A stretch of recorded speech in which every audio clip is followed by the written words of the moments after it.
What's up? Welcome into this edition of 3 Point Stance presented by Mountain Dew, Meghan Triplett. That is Sean Roser. And after the weekend that we just had with jam-packed, full of sports, a lot of news that we got to get to, we got a lot to talk about. But Roser, let's start with March Madness. The men's and women's tournament started this weekend, and it was just jam-packed, full of action.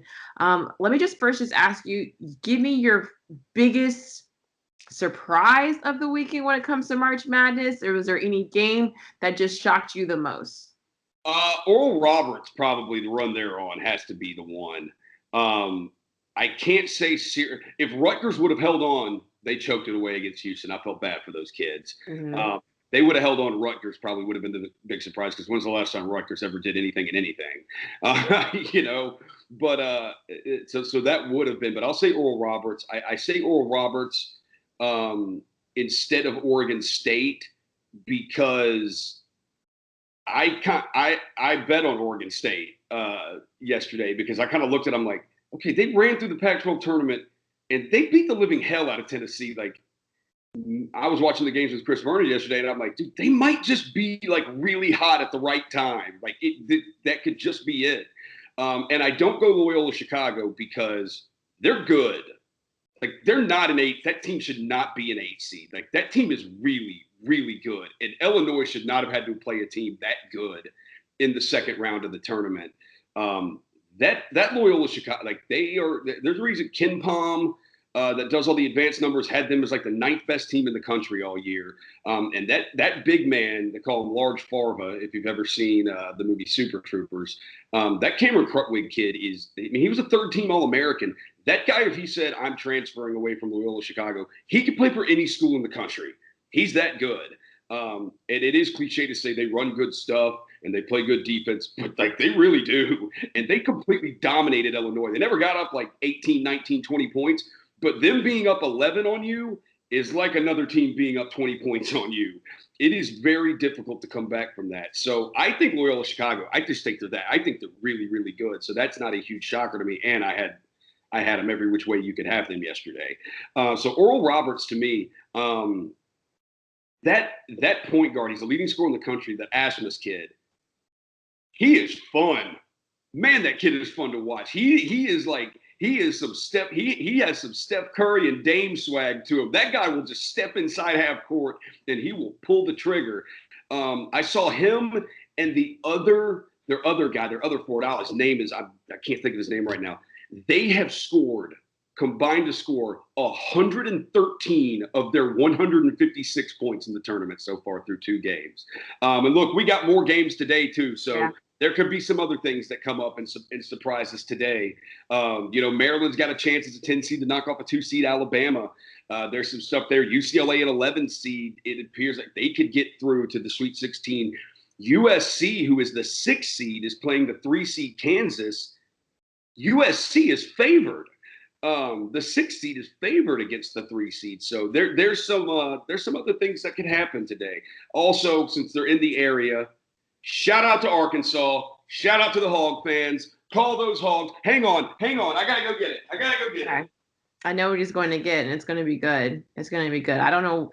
I think you've shown it to us before on 3 Point Stance during football season. And Arkansas and Alabama, they're proving to not just be a football team. And Hog hat, while I'm wearing an Ohio State shirt, who they got upset by Oral Roberts too. I was gonna say it's a very big oxymoron that you did still wear your Ohio State sweatshirt.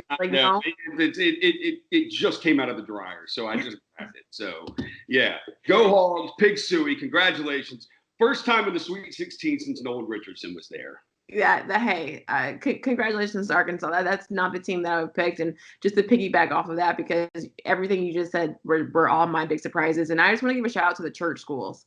It was the church schools for this weekend, Abilene Christian as well. We haven't mentioned them. They got a chance today. They have a chance today. They're playing today as well. I just think there's, I said this on the Rise and Grind. I'm never going to not pick a church school for the foreseeable future. I don't know how long it's going to take me, but for this weekend, what they have shown me is that, you had Sister Jean's prayer and it was so moving and touching. Yeah. And, the Sunday that they had, I'm not going into church schools. I'm super happy for them. You know, my religious side says, you know what? It's about time. Put us on the map, and that's great. So, and some of the best things on the internet this weekend were when they showed that statue outside of Oral Roberts with the praying hands, and it said, Ohio State caught these hands. And then last night, Florida caught these hands too. You know, I mean, just good stuff all around. Congratulations to all of those schools. Yeah, super excited. I knew there was going to be upsets this year. I didn't think the upsets were going to be like this, which is why we talk about it for 6 minutes straight. So let's get to our next topic and talk about the NBA.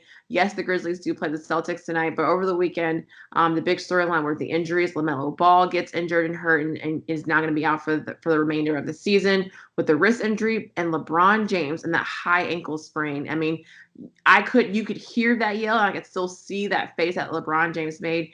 They're saying that he, originally they said that he'll be out indefinitely, but most likely will be for the next couple of weeks. That could be very well up to 16 to 18 games in the season. And, you know, what's your stance on LeBron's injury and how it affects this Los Angeles Lakers team? Well, look, it affects them in a major way, obviously, because he's like the best player in the world. But you look at their schedule with no Anthony Davis either. They took the L that night to Atlanta. They lost to Phoenix yesterday. This is their schedule this week. At New Orleans, 76ers, Cleveland, Orlando. You could win those games without those guys. And then Milwaukee.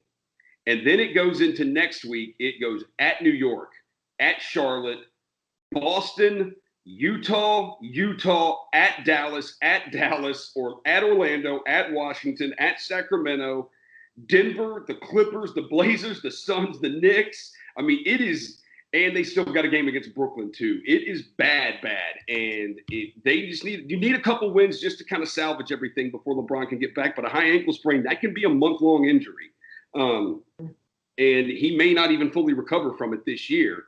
You know, those things can linger, and so, you know, here's to hoping he gets better as soon as possible.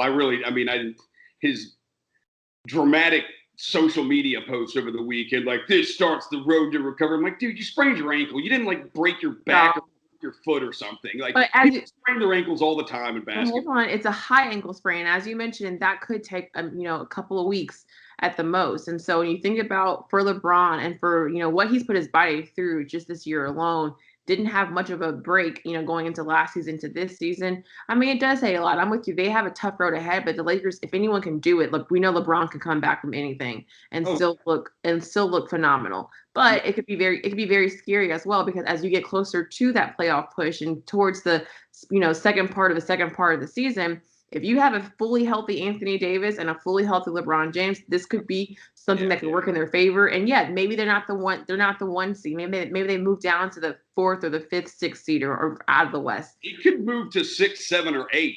But you know what? When it comes to the playoffs, you don't want to take on the Lakers in the first round. If they're healthy and they're in there, they are legitimate. They are a legit threat. I will say, for the high ankle sprain, I know we don't have that much more time here, and we got to get to our third topic. I got to always bring it back to the 49ers. That ruined Jimmy Garoppolo's season. It did. Like, he suffered the high ankle sprain. He tried to come back early. He aggravated it again, and then his season was done. Yeah, but LeBron spends $1 million a year on his body, so his body might be a little different, but we'll see. Okay, so really quickly, in the next minute, since we're talking about the NBA, this week is a big week because it is the trade deadline. It's on Thursday. What are you looking forward to the most with this? Well, Aaron Gordon could be on the move.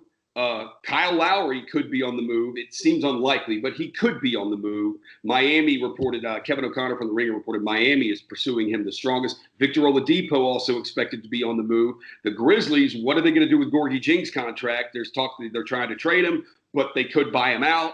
Afterward, if they can't trade him, they could buy him out. So, I mean, there's a ton to be seen. I would love it if a big name or two got moved. Someone like a Kyle Lowry, if it's Miami and Philadelphia getting in a bidding war for him, it would be cool if Kyle Lowry got traded to Philadelphia. He's from Philadelphia, played college basketball in Philly at Villanova.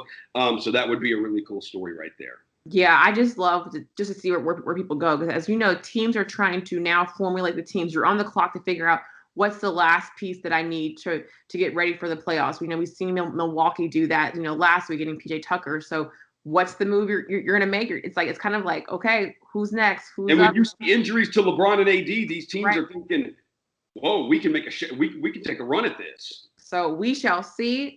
That's all the time we have left for this 3 edition of 3 Point Stands presented by Mountain Dew. We'll see you next week.